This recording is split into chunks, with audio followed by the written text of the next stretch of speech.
চন্দনাস kitchen রেসিপিতে আপনাদের সকলকে স্বাগত জানাচ্ছি। আর আজকে আমি সজনে ফুলের বড়ার রেসিপি তৈরি করব।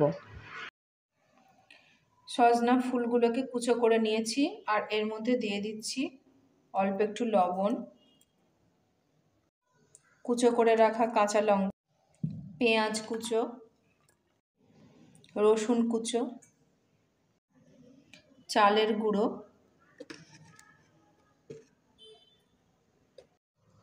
আর দিয়ে দিচ্ছি বেসন, আর দিয়ে দিচ্ছি অল্প পরিমাণে বেকিং সোডা। এখন এই শুকনো উপকরণগুলোকে ভালো করে মাখিয়ে নেব। শুকনো উপকরণগুলোকে ভালো করে মাখিয়ে নিয়েছি। আর এখন আমি এর মধ্যে অল্প অল্প জল অ্যাড করে একটা ব্যাটার তৈরি করে নেব। ব্যাটারটা একটু ঘন করেই মাখতে হবে, খুব বেশি পাতলা হবে না। আর আমি এর মধ্যে একটুখানি হলুদ অ্যাড করছি, আপনারা এটা না দিয়েও করতে পারেন। এখন সজনে ফুলের বড়াগুলো ভেজে নেব।